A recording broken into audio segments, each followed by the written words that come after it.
Bonsoir et merci d'être avec nous. Bienvenue sur Polynésie la Première. Voici les titres de votre journal. Malaise du personnel hospitalier à Taoné, la CSTPFO dénonce le non-respect du protocole d'accord signé en août 2019 et reproche un manque de considération de la part de leur direction. On vous le disait hier soir, le Mara'amu touche Tahiti en ce moment. Un vent puissant, très contraignant pour les agriculteurs, vous allez le voir, mais pas pour la pêche de certains poissons de haute mer. Le village du Tiurei, première édition, a officiellement ouvert ses portes ce mercredi dans les jardins de la Maison de la Culture. 10 jours de fête dédiés à l'artisanat traditionnel.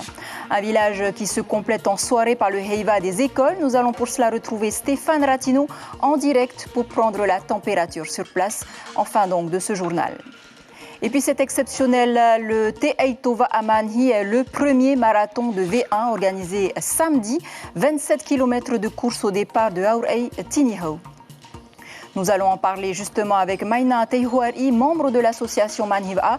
Bonsoir, on va parler avec vous des catégories ouvertes cette année. On vous retrouve enfin de ce journal aussi.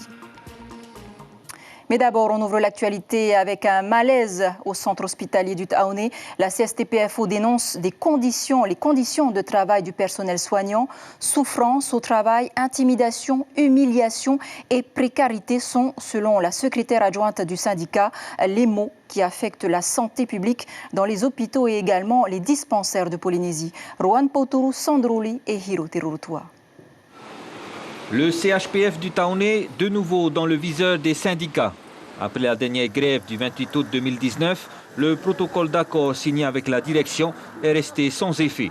Pour Muriel, syndicaliste CSTPFO, la situation est des plus préoccupantes.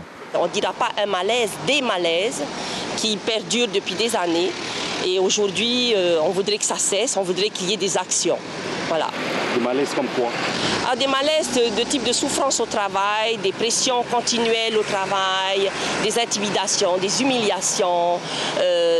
La précarité aussi est un des malaises qui existe aussi depuis bien des années. Et en même temps, il y a aussi le problème de revalorisation des carrières, aussi des primes ou des indemnités non payées ou non appliquées. Et parmi les autres préoccupations majeures, il y a celle concernant le manque d'effectifs en cas de crise sanitaire, surtout par rapport à un retour menaçant d'une deuxième vague de Covid. On appréhende justement avec cette deuxième vague de se retrouver peut-être avec un sous-effectif. Alors quand on est sous pression, à un moment donné, je pense que ça peut éclater et on ne veut pas que ça éclate. Donc c'est pour ça qu'on demande aujourd'hui à nos dirigeants d'actionner, de mettre les actions en place. Du côté de la direction de l'hôpital du Taoné, aucune interview n'a été possible pour répondre à nos questions. La direction indique qu'elle s'exprimera lors de la réunion du comité technique paritaire prévue en fin de semaine. Et en attendant des avancées dans ce dossier, eh bien, le dernier bilan de l'ISPF annonce un accroissement de la population de l'ordre de plus 0,4%. La population polynésienne a atteint donc les 278 400 personnes. On vous l'annonçait hier soir, Mara'amu touche Tahiti en ce moment. Le phénomène météo va encore persister jusqu'à demain. Un vent frais et puissant, pas très favorable à certaines cultures, vous allez le voir, mais qui pour les pêcheurs de haute mer est de très bon augure. Rohan Poturu et Patrick Sinsing. On s'active ce matin à la marina de Paea. David, pêcheur professionnel, prépare minutieusement son matériel et son bateau. La journée est propice au Memhei. Le Mara'amu de ces derniers jours favorise la remontée à la surface de ces dorades corifènes. Le mémé, c'est ça qu'il aime, le cef. Dès quand c'est trop calme, le mémé il est en bas, alors les oiseaux ils ne prennent pas attention. Et les vagues, là, le fait qu'il y ait de la houle... Tu places, c'est comme le motocross, tu es obligé de placer ton bateau. Il faut filer entre ces vagues-là. Il faut un bon bateau. Il faut avoir expérience. Du côté des agriculteurs, ce vent persistant n'arrange pas leurs affaires. Les rafales causent parfois des dégâts dans les plantations maraîchères. Avec le Mara'amu, tu peux avoir 2-3 tonnes de tomates. Il suffit que 2 nuits de flotte, tu n'as plus rien. Je parle des pour dehors. Dans les serres, ça va, tu vois. Voilà. Pour les sapeurs-pompiers de Papara, aucune alerte pour l'instant n'a été déclenchée depuis dimanche, malgré les rafales à 70 km/h en fin de journée. Depuis le Mara'amu, on n'a pas encore eu d'appel vis-à-vis de la population, comme quoi en fait ils ont eu un problème. Toujours pas d'appel de la population. Et ce que j'ai remarqué depuis l'annonce du Mara'amu, en journée, c'est pas aussi fort que ça. C'est plus en fait au début de soirée, vers les alentours de 17h, 18h, où le vent commence à souffler un peu plus fort avec la pluie. Selon les prévisions de Météo France, ce Marahamou devrait durer jusqu'à demain sur la société et perdurer encore sur les Tuamotu en fin de semaine. En attendant, cela fait la joie de tous les sports à voile. Les côtes sud et est de Tahiti sont favorables à la pratique. Soyez tout de même prudents. Aux îles Soulevant, les agriculteurs ne semblent pas se plaindre. Privés du traditionnel salon agricole à Iatea, les producteurs de Tumara ont organisé un concours agricole à Tevaitoa, place Temaruhau. 15 exposants sont venus proposer des produits du terroir, allant des tubercules aux épices. Les apiculteurs aussi sont venus vendre leur production auprès des artisans bijoutiers et autres mamas artisanes. Et l'attraction phare a été la pesée des fruits et tubercules boostés à l'engrais, rien que pour le concours, d'autant plus que la cagnotte était d'1 700 000 francs à répartir entre les vainqueurs de la commune de Tumara. Les précisions au micro de Julien Vesco. On est la seule commune cette année à le faire. À cause du Covid-19, les autres communes n'ont pas maintenu cette activité. Ça dure combien de temps? Là, ça va durer sur 2 jours. Il y a les 2 jours. Aujourd'hui, c'est la pesée des bananes, des maniocs et des autres produits. Et demain, c'est uniquement les ignames. Nous avons discuté avec le conseil municipal pour les prochaines fins. Dans les mois à venir, on voudrait faire ça 2 fois par an, un marché du terroir, afin que les gens ne plantent pas que des ignames de concours. On voudrait étendre un peu à tous les produits agricoles et aussi à l'agrotransformation. Également dans l'actualité, la reprise du cinéma a attiré les amateurs de salles obscures. Dès la première séance, les cinéphiles ont retrouvé leurs habitudes, le plaisir d'être ensemble, de se laisser emporter par la magie du 7e art. Un rendez-vous d'antan, d'autant plus prisé puisque les prix sont ceux de la fête du cinéma. Vous l'avez compris, c'est à 750 francs. Stéphane Ratino et Mirko Vanfou. Une séance de cinéma, c'est un rituel. Elle est faite de 1001 petites choses. Elle se savoure autant que parfois elle se croque. Même dans la solitude, le grand écran ne laisse jamais seul. Il suffit d'entendre, de voir dans ce monde clos, pareil à un cosmos, où scintillent des étoiles sur la toile, l'appétit vif pour cette première séance. Bonjour, pas de cinéma sans popcorn? Oui. C'est pour toutes tes copines? Non, c'est pour moi et mon ami. Le cinéma, ça te plaît? Oui. Ça vous a manqué pendant 3 mois? Ah ouais, très en fait. C'est quoi, le cinéma ou les sucreries qui te manquaient? Le cinéma, genre sortir un peu et tout. La grille du cinéma est à peine entrouverte et déjà la foule des jeunes gens se presse, comme pour effacer d'un coup 3 mois d'absence, ce moment d'une salle vide où les affiches en couleur parlaient alors du temps d'avant, celui des scénarii et des copains. Donne-moi la main. Parce que je voulais aller balader et aller avec mes amis. Chaque fois tu viens avec des copines? Oui. Avec mes cousines. Chaque fois c'est pour partager le cinéma, il faut être plusieurs pour en profiter. Qu'est-ce que vous allez regarder? On va regarder Invisible Man. Film d'horreur? Oui. On va réentendre les murmures dans quelques instants. Les jeunes sont venus en groupe, c'est ça la magie du cinéma, c'est l'idée de partage, un partage qui a manqué pendant 3 mois ici à l'ensemble des habitants du Fénois. Un appétit qui est grand, on le voit, dès 11h30 avant que le rideau ne se lève, les jeunes étaient nombreux à attendre l'ouverture du 7e art. Et la magie opère, le son, l'image, la capture des regards. En coulisses, c'est l'alchimie espérée.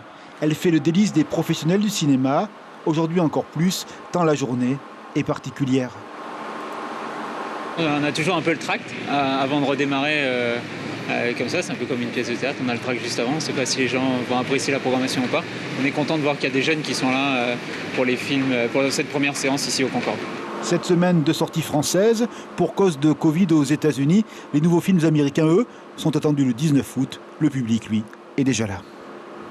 Voilà les bonnes nouvelles, les prix resteront à 750 francs durant 10 jours. Vous les avez peut-être entendus sur Radio Polynésie. Cette semaine, ce sont les 3 finalistes du concours Challenger 2020. C'est finalement Tereinui Tehoiri qui a réussi avec brio toutes les épreuves, dont la dernière s'est passée aujourd'hui, l'épreuve tant redoutée de culture générale. Le jeune marquisien rejoindra donc au mois d'août l'équipe radio de Polynésie, la première, et animera sa propre émission radio durant la prochaine saison. Et puis n'oubliez pas aussi le casting si vous souhaitez devenir journaliste pour la première. Vous avez encore jusqu'à demain pour vous inscrire. C'est sur la page Facebook de Polynésie la première. Je rappelle que notre chaîne recherche 4 jeunes journalistes pour la rentrée prochaine. Il faut être âgé de moins de 26 ans et bien sûr parler français et tahitien. Je vous le disais en titre, avec la toute première course marathon donc de V1, c'est samedi. Le Te-Aito Manhi, créé il y a 5 ans, elle permettait de qualifier les meilleurs rameurs des Tuamotu pour le Super Aito. Covid-19 oblige, pour la première fois, l'édition 2020 sera organisée à Tahiti, avec bien sûr la catégorie reine sur 27 km au départ de Haur-Etinihau, avec un détour d'abord vers la rade de Papeete avant de partir sur Mahina, puis un retour sur la ligne d'arrivée à Haur-Etinihau. Maina Teihuari, merci d'être avec nous ce soir. Cette course organisée à Tahiti est une première pour vous, c'est bien ça, et elle est exceptionnellement ouverte à d'autres catégories. Tout à fait. Donc, merci Polynésie Première de me recevoir. Bonsoir. Et donc, c'est vrai qu'on a plusieurs catégories cette année. Nous avons donc les cadets, les juniors, les vétérans en 3 catégories, les 40 ans, les 50 ans et les 60 ans, et Open Femmes, et bien sûr les seniors. Alors, on imagine que les rameurs des Tuamotu seront nombreux pour cette participation. Effectivement, parce que c'est vrai que le Te-Aito Manhi, c'est vraiment pour se mobiliser sur les Tuamotu. Donc on aura les îles de Arutua, Ahe, Rangiroa et Takaroa. Et nos derniers rameurs vont arriver vendredi suite au vol de Air Tahiti qui sont assez difficiles en ce moment, mais ils vont arriver vendredi. Les adeptes de V1 sont privés cette année du Te-Aito et du Super Aito. On imagine que les inscriptions explosent à 3 jours de la compétition. Tout à fait. Aujourd'hui, nous sommes à 200 inscrits. Donc, théoriquement, l'inscription devait se finir demain. Mais spécialement pour ceux qui arrivent des Tuamotu et des îles, ce sera jusqu'à vendredi. L'organisation d'une course surtout en période de crise n'est pas à la portée de tous les clubs. Comment vous avez fait ? Alors, on a de la chance d'avoir de nombreux donateurs, des sponsors qui nous ont bien aidés. Ensuite, on a beaucoup travaillé en faisant des ventes de plats, des petits buffets. Et ça nous a permis, même si ce n'est pas facile, de pouvoir effectuer cet événement. Merci beaucoup d'avoir accepté notre invitation, Maina Teihuari. Donc, rendez-vous samedi à Haur-Etinihau. Et puis, l'événement culturel du moment, c'est bien sûr le village du Tiurei qui a ouvert ses portes aujourd'hui dans les jardins de la Maison de la Culture. 10 jours d'expo-vente, mais aussi d'initiation à la bijouterie traditionnelle, à la confection de tifeifei, à la sculpture ou encore à la vannerie. 32 artisans ont accepté de jouer le jeu, l'objectif étant bien évidemment de soutenir l'activité artisanale du Fénois, comme nous l'explique Laetitia Galno au micro de Patrick Tsinsing. Pendant cette exposition, nous avons 5 univers des métiers de l'artisanat et nous tenons des ateliers à hauteur de 500 francs pour 1 heure d'atelier et 2 heures d'atelier pour la sculpture-gravure à hauteur de 1000 francs. Nous avons également les 2 samedis des animations un peu plus festives, notamment par la tenue d'un tamouré marathon le samedi 11 juillet et pour une participation de 1000 francs. Et le samedi d'après, nous avons un grand défilé de mode par Fénois by Freddy avec les produits des artisans qui exposent au village.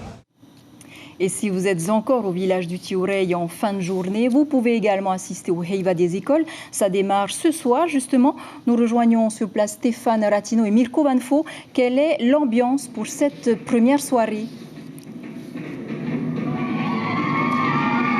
Écoutez, chez Kita, on se régale car c'est beau, c'est magnifique.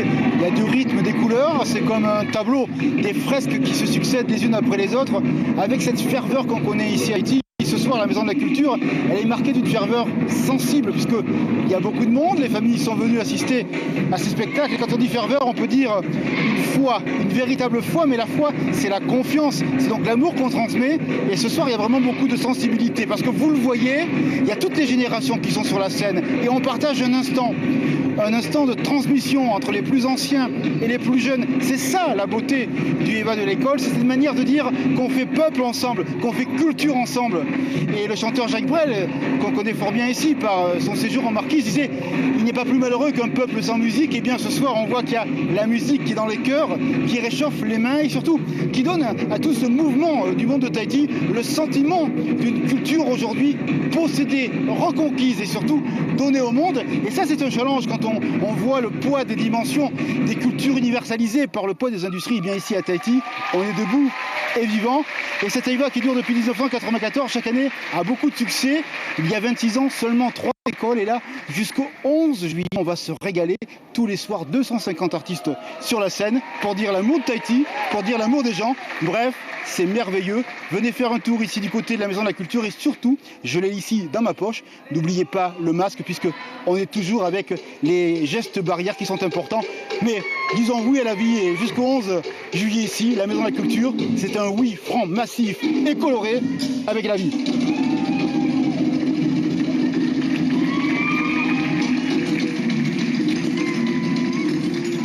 Merci beaucoup Stéphane Ratino, sans oublier Mirko Vanfo pour ce direct. Et c'est ainsi que s'achève ce journal dont je vous rappelle l'information principale.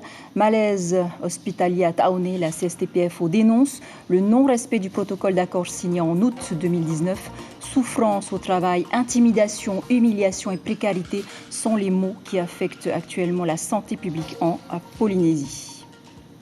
Et puis à la une de vos quotidiens, demain la dépêche titre sur la hausse de la démographie. Tahiti Info, les frères braqueurs sous les verrous. Voilà, c'était donc l'essentiel de l'actualité. Merci de nous rester fidèles. 5h30, vos infos radio. Très belle nuit sur la première. À demain.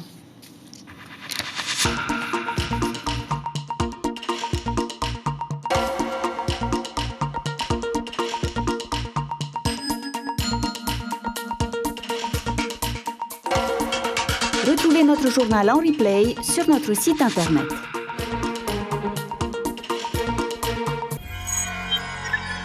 Retrouvez ce programme en replay sur notre site internet